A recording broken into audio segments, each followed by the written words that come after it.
السلام علیکم ورحمۃ اللہ وبرکاتہ۔ امید ہے کہ آپ تمام ہی حضرات خیریت سے ہوں گے۔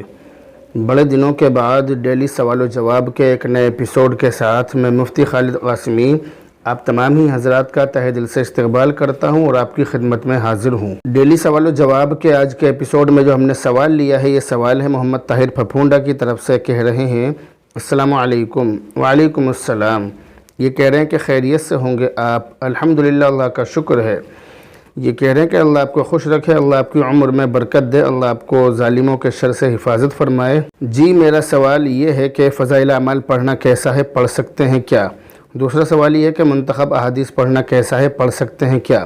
کیونکہ میں نے مفتی عبدالرحمن صاحب قاسمی کو یہ کہتے ہوئے سنا کہ منتخب احادیث نہیں پڑھنی چاہیے عوام کو، کیونکہ عوام حدیث کی تشریح نہیں کر سکتے، کیونکہ اس کتاب میں حدیث کی تشریح نکال کر نہیں دی ہے، تشریح کچھ اور کہے گی اور عوام کچھ اور تشریح کرے گی، ایسا انہوں نے کہا ہے۔ آپ نے جو مجھے دعائیں دی ہیں، میری دعا ہے کہ اللہ رب العزت ان تمام ہی دعاؤں کو میرے حق میں قبول فرمائے۔ آپ نے دو سوال کیے ہیں۔ پہلا سوال آپ نے یہ کیا ہے کہ فضائل اعمال پڑھنا کیسا ہے، تو اس سوال کا جواب یہ ہے کہ تبلیغی جماعت کا مقصد چونکہ اپنے اندر اور دوسروں کے اندر دینداری پیدا کرنا ہے، اس لیے اس جماعت میں فضائل اعمال کی تعلیم کی جاتی ہے، اس لیے کہ اعمال کے فضائل سے اعمال کے کرنے کا شوق پیدا ہوتا ہے۔ اس کتاب کی تعلیم کرنے کا یہ مطلب اور یہ مقصد ہرگز نہیں ہے کہ اس کے علاوہ کسی اور کتاب کی کوئی اہمیت نہیں ہے، ایسا نہیں ہے۔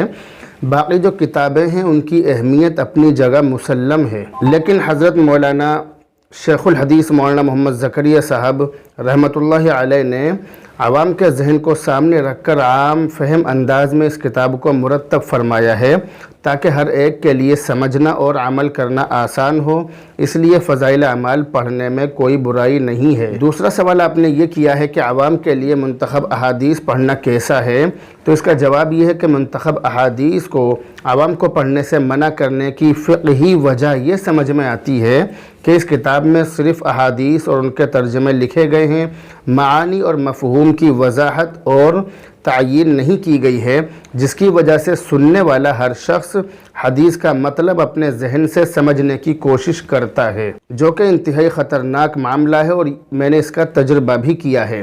ایک جگہ میں عوام کے مشورے میں عشاء کی نماز کے بعد جیسا کہ مسجدوں میں مشورہ ہوتا ہے، تو ایک مسجد میں مشورے میں بیٹھا ہوا تھا، تو وہاں پر میں نے اس چیز کو نوٹ کیا کہ کتاب پڑھنے والے نے منتخب احادیث کو جیسے پڑھا تو پڑھتے ہی فوراً ایک جاہل شخص جو وہاں بیٹھا ہوا تھا، اس نے اس حدیث کا مطلب اپنے ذہن و فکر سے بیان کیا، اپنی طرف سے بیان کیا۔ میں نے فوراً اس کو ٹوکا اور میں نے یہ کہا کہ اس حدیث کا یہ مطلب ہرگز نہیں ہے جو آپ بیان کر رہے ہیں، بلکہ اس حدیث کا یہ مطلب ہے۔ تو بتلانے کا مقصد یہ ہے کہ منتخب احادیث کتاب جو ہے، یہ کتاب ایسی ہے کہ اس کے اندر احادیث لکھی گئی ہیں، اور احادیث کا مطلب، حدیثوں کا مطلب بیان کرنا عام انسان کے بس کی بات نہیں ہے۔ عام انسان احادیث کی غلط تشریح کرتا ہے اور کرے گا۔ جاہل انسان اور عالم انسان میں فرق ہوتا ہے۔ اگر جاہل اور عالم ایک جیسے ہو جائیں یا ایک جیسے ہوتے تو پھر علماء کو پیدا کرنے کی یا علماء بننے کی ضرورت نہیں تھی، اتنی محنت کرنے کی ضرورت نہیں تھی، بغیر پڑھے ہی احادیث کی تشریح کر دی جاتی، لیکن ایسا نہیں ہے۔ احادیث کی تشریح کرنے کے لیے اور قرآن و حدیث کی تفسیر و تشریح کرنے کے لیے علم کی ضرورت پڑتی ہے۔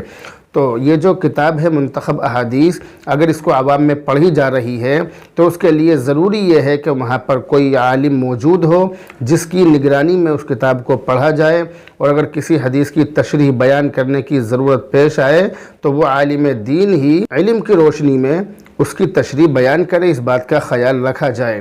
ورنہ اگر اس کام کو ایسے ہی چلنے دیا گیا اور یہ احادیث کی کتابوں کو ایسے ہی عام لوگوں میں پڑھنے کا رواج رہا، پڑھنے والا بھی جاہل، سننے والے بھی جاہل، اسی طرح وہ آپس میں تشریح کریں گے، اپنے حساب سے اس کا مطلب بیان کریں گے، تو یہ چیز دین میں نقصان پیدا کرنے والی ہے۔